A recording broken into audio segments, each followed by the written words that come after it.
Boa tarde. Antes de mais nada, agradecendo aí a presença das colegas e dos colegas, dando continuidade ao seminário internacional do projeto Redes. Vamos ter a palestra, que também é uma palestra do ciclo de conferências do IESP, a palestra do Jens Borchert, da Universidade de Frankfurt. É um grande prazer ter o Jens aqui. Se deslocou lá na Alemanha para vir ao Brasil, participar das atividades do seminário e, eventualmente, pensar numa parceria também com Frankfurt, abrindo, sim, portas para um estudo comparativo de maior fôlego, não apenas Brasil e Argentina, mas também países de fora do continente latino-americano. Estou falando em português porque o Jens entende o português e, especificamente, o meu português, ele entende perfeitamente. Né? Sim. Mas a palestra será feita em inglês e o que temos é uma fala inicial de 45 minutos a 50 minutos e depois mais alguns minutos para o debate. Às 5 horas teremos um evento aqui nessa sala, portanto, quando for um pouco antes das 5, temos que encerrar para reorganizar a sala. Não é? O Jens é um parceiro já de alguns anos aqui do Instituto, desde a época do antigo IESP-UERJ. Jens já frequentava a nossa casa, seja fazendo palestras, participando de atividades de pesquisa comigo e também dando cursos como professor visitante. Foi professor nessa época da Universidade de Potsdam e depois de algum tempo tornou-se professor titular permanente da Universidade de Frankfurt em ciência política. Então tem já uma trajetória muito consolidada como professor, orientador e pesquisador, e também com uma produção bastante relevante na área de elites políticas em perspectiva comparada em países federativos, em welfare state europeu, apogeu e crise do welfare state, em teoria política também.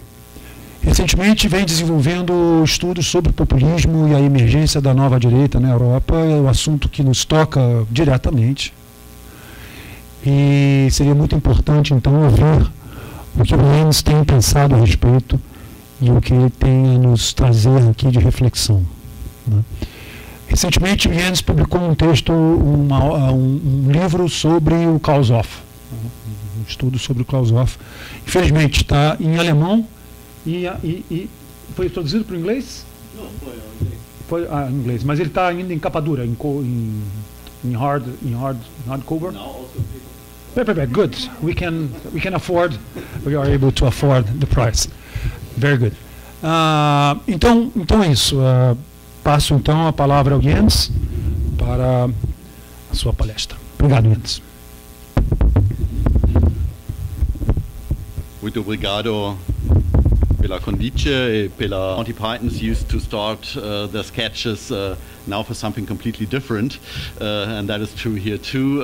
I'm deviating from the overall topic of the workshop. We had some coordination problems in advance, and in the end I didn't have the time to present something more or even closer to the topic of state capacities in the states and provinces of Argentina and Brazil.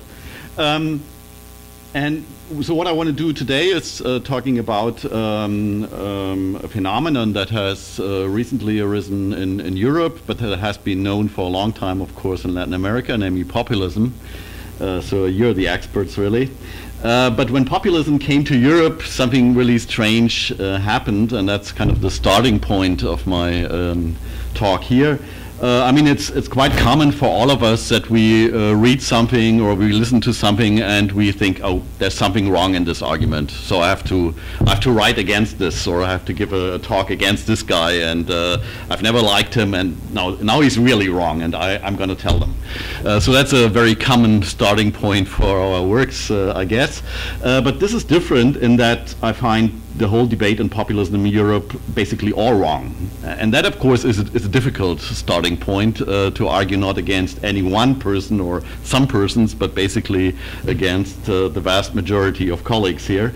But still, I want to try. And so this is also an attempt to make this argument and to see what you'll say about it. And I'm really looking forward to your comments. I have my assistant who's a little slow here. Okay.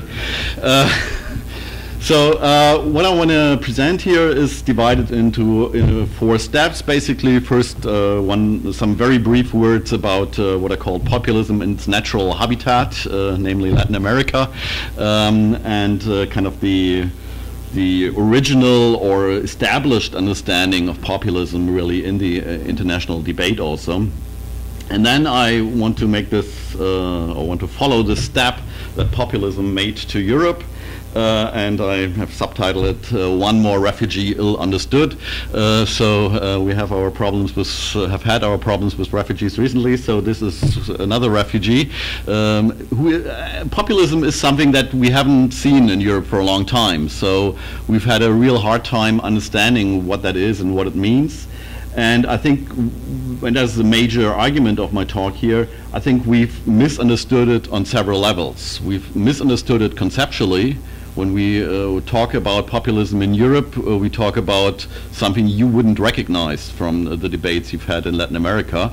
So it's kind of awkward. Why use a concept that is already established and give it a whole new meaning? And also, I want to criticize kind of the analyses of real existing political parties and political movements that have grown, that have come out of this debate, and I think they are basically wrong too. So this is a rather controversial argument. And that is the third part of my argument, why the current debate on European populism is getting it all wrong. And finally, I want to outline some lines of research that I find fruitful, or what I would of course also pursue myself. So how could we analyze European populism, and how could we analyze the anti-democratic right? As you will see or hear in my talk, I consider those two things, European populism and the anti-democratic right, not the same thing, which is rather different, which is the first point where I differ from kind of the mainstream of the debate. So let's start with Latin America. I think here some pictures basically suffice to get you on track. Peronism and Getulism as kind of the two emblematic cases of populism, at least in the Cono Sur. And in other parts of Latin America, you have many more cases and many more experiences with this. So I think we don't have to get into that. You all know this by heart. So we have populism as a well-established political reality in Latin America. And of course also in the Latin American debate, the definition of what exactly constitutes populism has always been a contested one. There is not a kind of a consensus, hey, this is populism. But I think there is more of a general agreement where, yes, you are ahead. Not ahead, but behind. Yeah, there we go. Sorry, I have to find a better system to inform you here. So there is a contest about what constitutes the correct definition of populism, and there are, of course, many definitions of populism even in Latin America, but the common ground among them, I think, is much broader, much greater than is the case in the European debate, and I think this is the crucial point here. And also, if you look at North America, I mean, I almost wanted to avoid telling you, but of course Latin Americans were not the inventors of populisms. Kind of Russians and the North Americans share in that regard. But also in the American debate, you find much more common ground what constitutes populism than in the European debate. So I think this is the point I wanted to get to. The definition that I found most useful also now for later than applying it to the European cases is one developed by Kenneth Roberts, a Latin Americanist teaching at Cornell, started with David Collier, really done a lot of work on, especially on parties in Latin America. And when he studied the Peruvian case, he developed what I found a really nice working definition and some criteria for what constitutes populism in a 1995 article in World Politics. And I slightly adapted these to the newer debates, but these are basically the 5 points he included in that definition. An anti-elitist ideology that is rather amorphous or eclectic, but still it's there. And of course, it's a very powerful ideology. It's not something that satisfies the tastes of political theorists, but to attract people, it's quite attractive and it's quite efficient. The second criterion is a personalization based on a charismatic leader. This is also one of the criteria that people in Europe many times would just say, no, that's not a criterion of populism. The third criterion is direct mass mobilization, circumventing established organizations and defying established institutions. So it's mostly against the established organizations and also against the established institutions.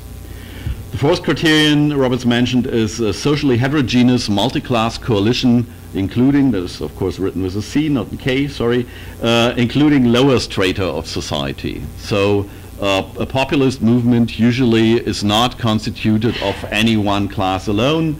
It's a cross-class alliance, but it always includes also a lower strata of society. You can, by definition, not have an upper-class populist movement.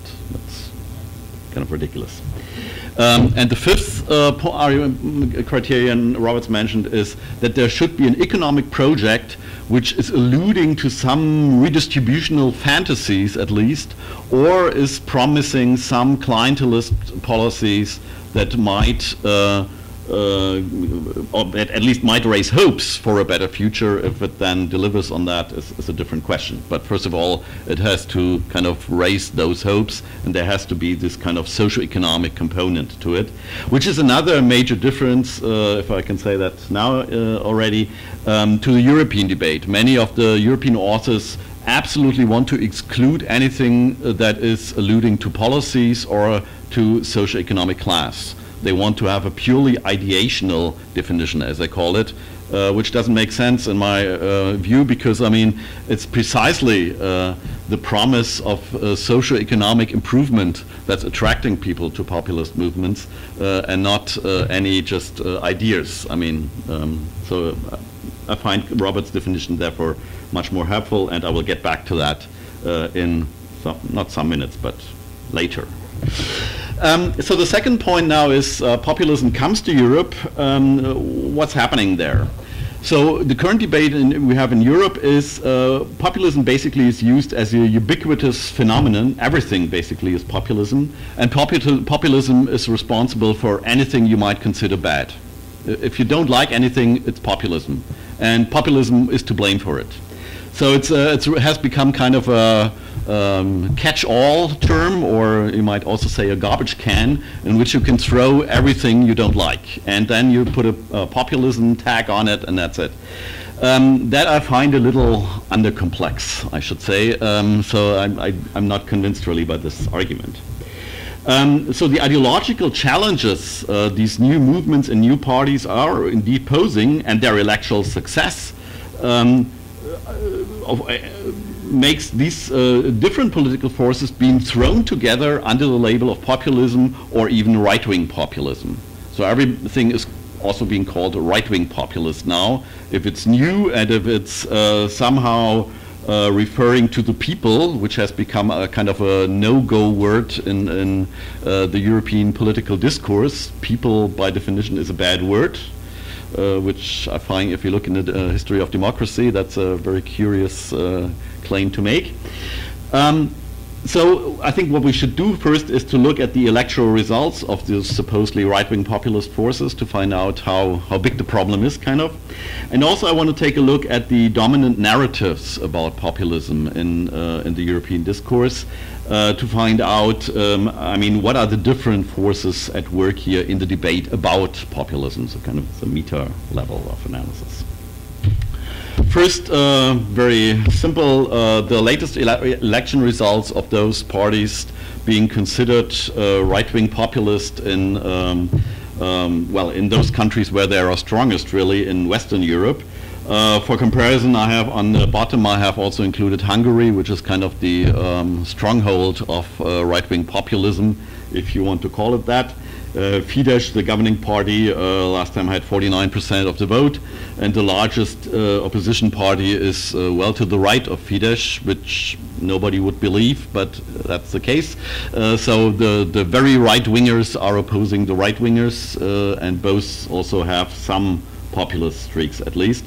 So, but together they have more than 2/3 of the vote. That's really outrageous.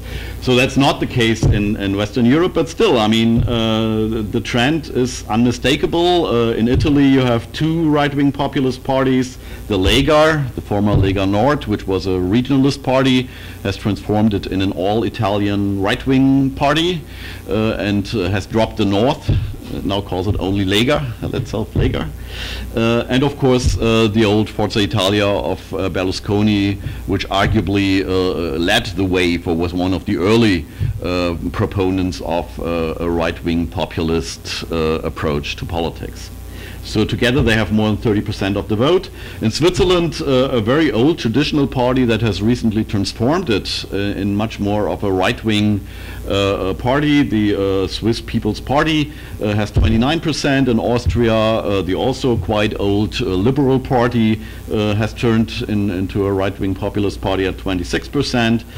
Front National in the first round of the last presidential elections, you remember Marine Le Pen got 21% and came in second. And so it goes on. Denmark 21, Finland 18, Sweden 18, Norway 15, Netherlands 13, and Germany 13. There are some countries where you don't have any party like that, but those are very few countries. If you look at Western Europe, basically you're down to Ireland, Spain, and Portugal. That's it. Everybody else is in the race here. Which is quite surprising, especially if you look at the Scandinavian cases, where one wouldn't have thought that this is kind of a terrain on which right-wing populism can grow, but that was wrong. So these parties are between 12 and 30%, and they are growing in most polls. The AfD in Germany now is standing around 16, and the election was not so long ago. So there is seems to be a kind of a rather continuous process of growth for these parties, which of course is somewhat disheartening or discouraging if you see that. And the election results, of course, show a real change. There's the strength of these new parties, but there's also, parallelly, of course, the decline of some of the traditional parties, especially of social democracy. I mean, social democracy by now, by all practical means, no longer exists in countries like France and the Netherlands, where they are down to 5% of the vote. So this is basically the end. Which one would never have thought. I mean, in France, okay, parties have always been kind of weak, and they've always changed their names and they've always changed their structures. But I mean, the Dutch Labour Party is one of the oldest, most successful social democratic parties in Europe, and basically it's gone now. And even in the countries where the Social Democrats are still stronger, I mean, in Germany now they are at 18% in the polls, and in many states they no longer are on second place, but rather on third or fourth place among the parties. So that's really a decline of historical proportions. Also, they've lost more than half of their members. And they've lost, of course, much of their power too. If you look to the other side, the other main party in most European countries was either a Christian Democrat or conservative parties, and especially the Christian Democrats are going downways too. They are doing so with a certain time lag and not as sharply and strongly as Social Democrats, but the tendency is much the same. So one really wonders what will become of these party systems if all the traditionally strong parties and old parties are basically going down. And of course all of this is related to a widespread anti-elitism among citizens, and that is unmistakably true. Many people, also many colleagues, don't like it if you say so, but I mean, if you just look at the numbers, it's pretty obvious. If you look at the polls, it's very obvious. So basically I think you cannot just ignore this, but you have to deal with it and ask for the reasons and for what might be done against it. Now if we come to the narratives on populism, very good. There are, I would say, at least if of course I'm mostly focusing on the German scene here, there are four dominant narratives on populism, and which I kind of condensed into one sentence each. The first one is it's always the others who are populist. The second is we are all just populists after all. The third is there are good populists and bad populists. Of course, you want to be among the good ones. And the fourth one is there is no such thing as populism. Oops. Yes, please. So the first one is, which is I think the strongest one, is what I already mentioned, that populism is used as this catch-all term on which you can project all the things you dislike in politics. So you have a narrative of populism as being inherently bad, wicked and dangerous, and therefore you have to be against it. That's kind of the dominant line here. And this is also often associated with an understanding of populism as per definition being right-wing populism. So these people, of course, then have a hard time explaining some left populist parties like Syriza in Greece or Podemos in Spain and some others. But they say, okay, these are deviations, but generally it's all right-wing. Okay. So basically everything and everybody that one hates is subsumed under this one notion of populism. And thereby populism, I mean, when I was studying, you called anybody you didn't like a fascist. This has somehow is no longer trendy, I would say. Neoliberal was the latest pejorative that you could use against anybody you didn't like. And now populist is the one to use, which again, I mean, might be useful in if you're struggling with somebody else in a political debate, but it's of course not very helpful for political science analysis of things. The most important academic representative of this position in the debate, I think, has been Jan Werner Müller, who is of German origin but studied in the US and somehow got a professorship at Princeton. And he makes these 5 major claims which I think are basically all wrong. The first one is that populists are always anti-pluralist because they claim they represent the people. I mean, if you look at democratic politics, that's basically the claim of every party. That's the essence of democratic politics, that you want to represent the people, otherwise you shouldn't be in the running. So it's, this is a little awkward, I find. Second claim he makes is that populism always entails an exclusionary form of identity politics, as the notion of people is ethnically defined. This might be the case, and we have some cases where this is really so, but this is by any means, it's not necessarily the case. And demos and ethnos are two very different things, etymologically and also in the history of ideas. You can bring them together, but you have to do so in a kind of constructivist act. It's not a given, really. But this has been a very powerful argument because everything that is associated with people or nation state today, at least in the German debate, is considered a no-go.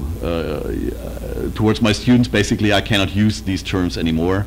Nation state for them is the enemy. It's really quite strong. So it's kind of if you analyze this, I think there is something of like a cosmopolitan, greenish political thought behind this, which is very dominant these days, at least in Germany. And the third point Müller makes is that populism, therefore, because of this exclusionary form of identity politics, inherently anti-democratic, whereas anti-elitism he does not consider a defining feature of populism, which again I find strange. If you are not anti-elitist, how can you be a populist then? It seems against the definition. And the fifth point is that he makes is that populists can govern as populists, because that is a claim many people would make.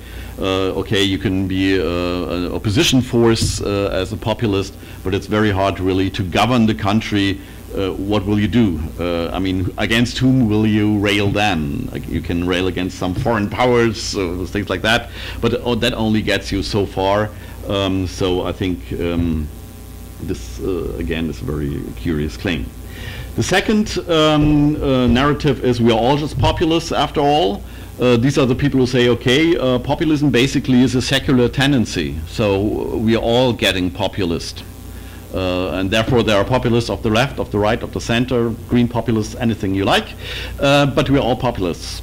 And that has to do with changes in the media system, with the rise of social media, with kind of the shortening of the political horizon, of the time frame one allows for political decision making, and therefore populism is the only way we can conduct politics today. This is a minority position in the debate, but you find it. Third position is there are good populists and bad populists.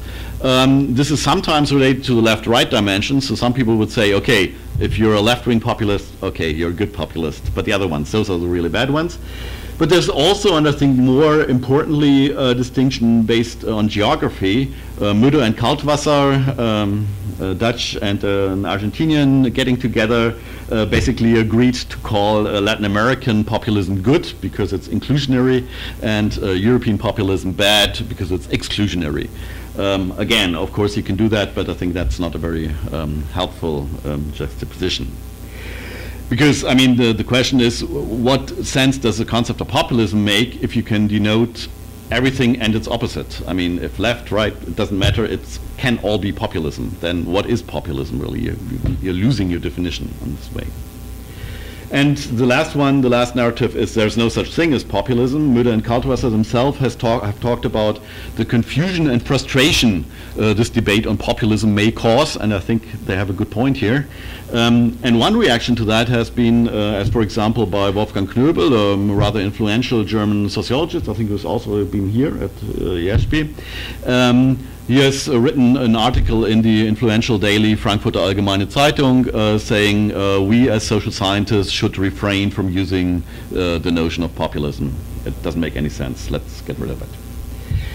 I think that's also a wrong reaction because, as some other colleagues have written, the notion of populism deserves not least a critique that saves it.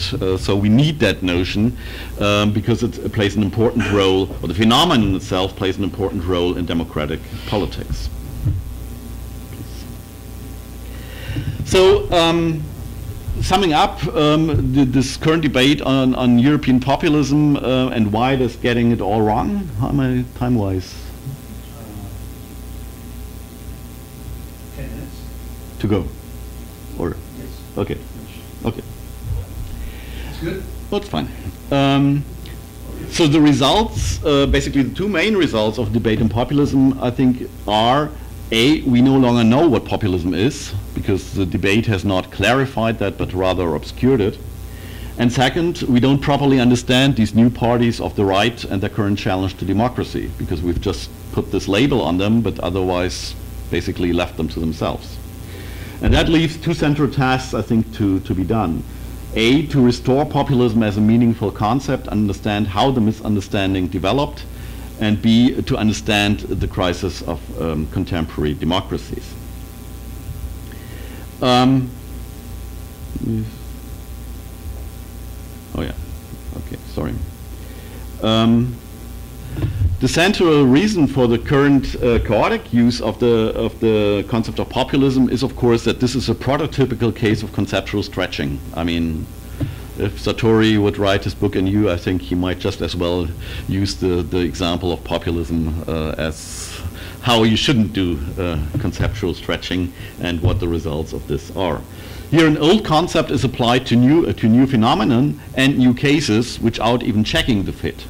And the second step, which is even worse, is that then the definition of populism in the second step is adapted to the phenomenon.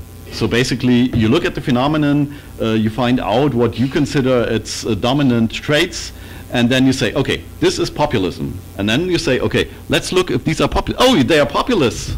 What a surprise. I mean, this is really a tautology, if you've ever seen one. It's really awkward to approach it that way. And I think you really have to look into also the personal motivations of some of the authors in this debate to understand what's going on here.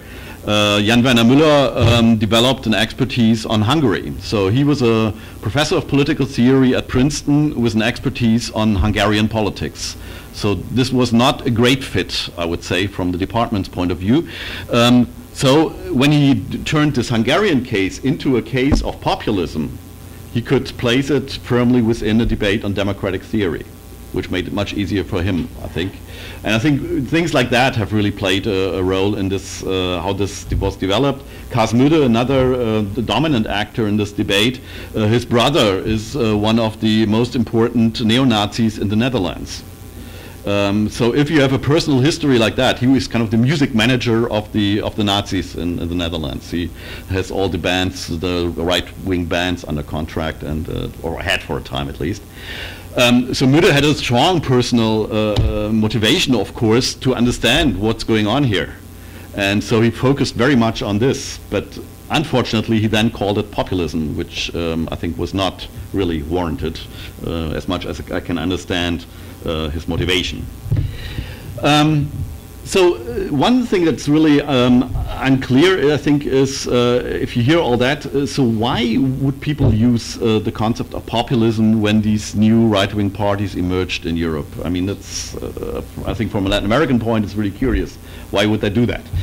And I think the reason, or one part of the reason, is that the concept had been around for a long time, but had not really been in much use. So people knew it, but it was not really, had not a really clear definition, or was not used for a certain group of parties or politicians.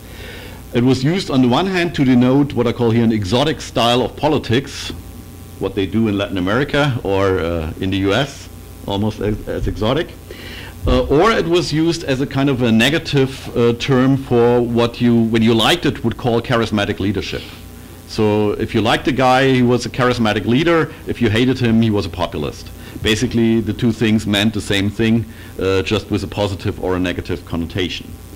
But those were the only usages of populism. So it was not so well-defined concept, but it was up for grabs, basically. You could fill it with contents. And I think that is exactly what happened. And two other basically conjunctural things were important for that too. Stuart Hall's notion of authoritarian populism that he developed in the 1980s with reference to Thatcherism in Britain. And that was a very powerful and very popular notion, especially because it was not just used in the social sciences, but also had an entry in the cultural studies, and therefore in the cultural sciences. So basically, there are lots of people who have at some point heard about populism and authoritarian populism and have some sort of understanding of that. And I think that made it much easier to use the concept in the sense it has been used in Europe. And the second is really rather obscure, and I came only across this because one of my colleagues at the time was also involved in this small circle of people who met at every APSA or IPSA talking about right-wing extremist parties. At the time, there were 10 or 12 of them. Nobody thought this was an important topic. So they were right at the time. One must give them credit for that. But one of them, Hans-Georg Betz, a German teaching in Canada, he developed this notion of right-wing populism for these parties. All the other people in the group criticized him for that. They thought it was a wrong notion, even then. But somehow the notion thereby was on the market. And so when people were looking for a term to label basically these newly emerged parties, they found it very quickly, because Betz has been a very prolific writer and he's always used this term in his writings. So I think there are really small things here really that have had an impact on this expansive usage of right-wing populism. So basically I think in order to make the concept usable again, we have to return to general definition, which might then be applied to different phenomena in different countries, with the goal not to just call them populist, but to find out whether they are populist or not. So it should be an open-ended question. And therefore, just to demonstrate how this could be done, I returned to Robert's definition as a starting point, and I tried to apply this to several supposedly populist parties in Europe, just to check for each of the criteria. No, we need one more. Yes. So here we have three right-wing, supposedly right-wing populist parties in Europe: the AfD in Germany, Front National in France, and PVV, it's Geert Wilders' club, I would say, in the Netherlands. He made sure he always has a majority in his party, because he only allows himself as member. The party has only one member, himself.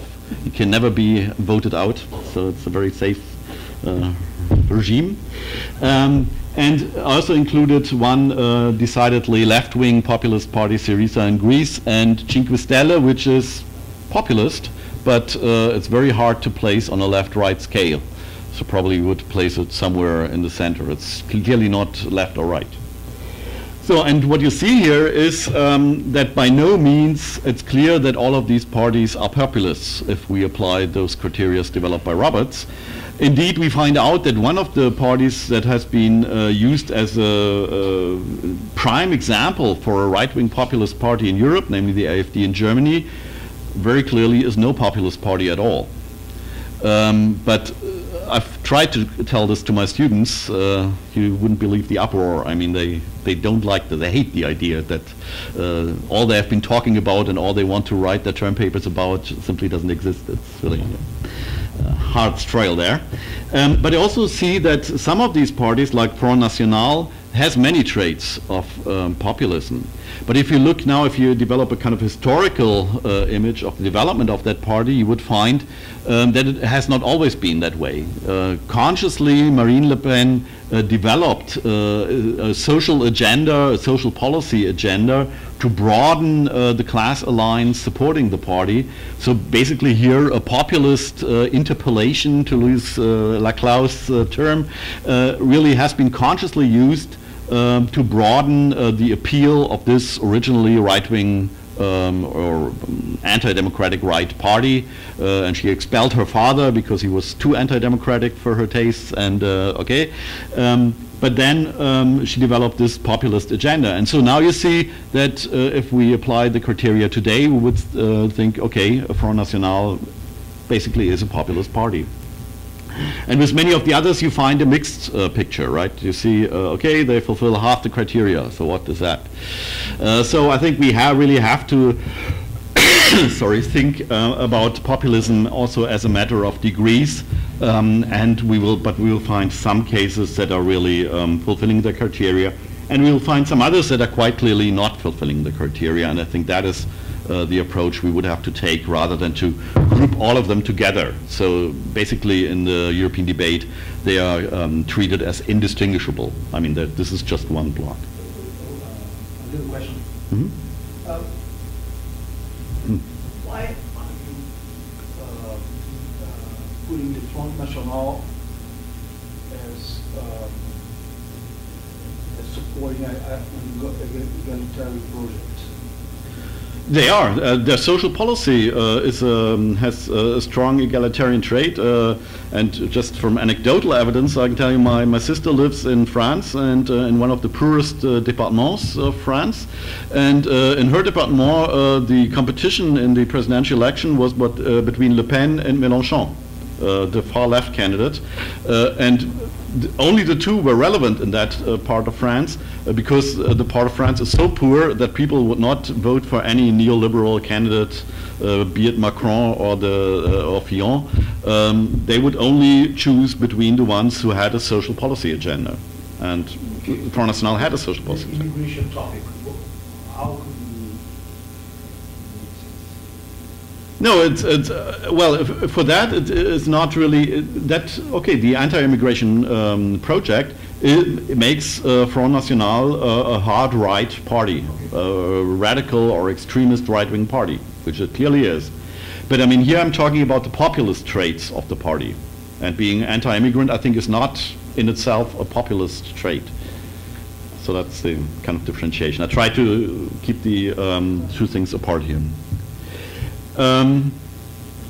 Okay. So the preliminary results, if you look at this table, many, if not most, parties generally called populist are not populist at all. So that's a problem. Others have only become so over time, as Front National, as I just told you. And some populists of the left and the center indeed are populists, so they are defying that identification of populism with right-wing populism. And then the major point is that that leaves both the wave of new right-wing parties and the wave of populism unexplained. Because if that is the case, if things are so different in all the cases, how do we make a general case explaining them? Which is, of course, very hard. I think what we have to do is to treat the rise of the anti-democratic right and the rise of populism as two distinct phenomena that may or may not come together in any given case, but they are not definitionally the same. So we really have first to divide them. So this brings me to my last quick point. What should we do? And I think the task on the one hand is a conceptual one and the other one is an analytical one. And conceptually, I think we should call the anti-democratic right just that, anti-democratic right. To call them populists is really kind of a euphemism. And it has been used that way in Germany. In Germany, we have a kind of a legal construction that if a party is a right-wing extremist, our internal, our Secret Service basically has to survey them. They have to keep track of them, what they're doing. So, and many people on the right, even on the democratic right, were very careful not to call AfD for a right-wing extremist, because then they would have to check on them. So, and right now the chair of this bureau for the protection of the Constitution, as our Secret Service is called, had to resign because he was considered too close to AfD, and he protected them from this surveillance. So I think these issues are also in the game here. So I think as political scientists we should even be more insistent on calling anti-democrats anti-democrats and not allow for any kind of euphemist term to slip in here. And if they are anti-democratic in their intentions and those intentions are shared by a majority of members and voters, we shouldn't call them populist. And that is true for AfD. There are polls that show that 80% of their supporters do not want democracy as it is to continue. So that's a very clear claim. So one could call them like these are conservatives, and somehow they are a little annoyed. No, they are anti-democrats. And as for political science, I think we need to study this long tradition of the anti-democratic right, which has been around forever, I would say, 200 years at least, and place this new right within this tradition. I think that's the task here. But here I want to focus more on populism, of course, in its relation to democracy. And I think one fact of this whole debate is that populism is too easily, and for the wrong reasons, seen as anti-democratic. Rather, I would emphasize that populism is inextricably linked to democracy, as Theo Bonatti has claimed. It can only develop within democracy, because only in democracy you can scandalize the existence and self-referentiality of elites. You can say, okay, we elected these people and now they are only doing things for themselves. If you're in a dictatorship, that's a stupid claim to make. It would bring you into prison and for no reason. I mean, there's no point here. So I think that's a very important point. And also, populism, of course, is a crisis phenomenon of democracy. So it's always related to times of crisis, that you also have the high times of populism, globally, I would even claim. So what a Romanian colleague, Sandru, said, I think is a very good remark, that populism is a marker of democratic dysfunctions. So if democracy is not properly working, then you have kind of the time of populism. But one point that I think needs emphasizing is that this hollowing out of Western democracy, as the deceased Peter Mayer has called it, this walking out of democratic institutions and organizations by both elites and citizens, historically preceded the rise of populism. So many times people would make the claim, we are having all these problems with democracy because populism is so strong. It's the other way around, of course. I mean, first democracy had its problems, and then the populists gained ground. So I think, and that's very important, I think, keeping in mind. Populism is just one reaction to the democratic crisis. The other one is increased elitism, and that's very strong in Europe and in Germany in particular in these days. Elites try to seal off political decision-making to popular participation because they think the public is dangerous. I mean, after Brexit especially, they think we shouldn't let the people decide. They always make the wrong decisions, so we better do it ourselves. And that, of course, is kind of fueling, then again, populism. If you say, okay, we cannot let you make the decisions, but we keep calling this a democracy, you have a problem. You have a legitimation problem, basically. So you have all these technocratic governments in Southern Europe especially. You have expert bodies, you have the relegation of decision-making to Supreme Courts or constitutional courts, and all of that, of course, is trying to depoliticize democracy, which is a way of giving more power to elites. And thereby you have kind of these waves of populism and elitism following each other, and one being a reaction to the other. So if you have a more elitist regime, there will be a populist reaction to that, which will then again fuel elitist attempts to keep the people even further away from power. And of course that is a very unhealthy pendulum in swing there, and I think we have to see it much more in this time of way. Of course there are negative impacts of populism that are undeniable. I would say the personalization, that everything is basically focused on one person, that you have an anti-institutionalist bias, and that what both Margaret Canavan and Ernesto Laclau emphasized, that you have this belief in redemption, that okay, you just need to follow this one leader and everything will be good, a quasi-religious belief in kind of the improvement of things. And of course that is bound to fail. I mean, you will find out, no, you will not be redeemed by this leader. And that will make you quite frustrated and quite disappointed in politics then, and it will lead to all these pathological elements that we find in politics today. The problem then is you have these elitist temptations in what I would call the elitism-populism nexus, so the elites are getting stronger, and by that the populist intuitions of the people get more accurate over time. So if you were a populist before, now the elites are giving you a reason to remain a populist. So there is a kind of a really surprising collaboration in place here between elitist and populist approaches to politics. And I think therefore we as political scientists would be well advised to study those combined effects of elitism and populism over time. And my hypothesis would be that it is precisely in their combination and in their long-time effects that those two are detrimental for democracy. They are not a danger in and of themselves, but rather these long-time processes where they are kind of strengthening each other, then are leading to not a decline of democracy, but huge problems for democracy. So what we would need then are more longitudinal studies on precisely those interaction effects between elitism and populism. And with that I rest. Thanks a lot.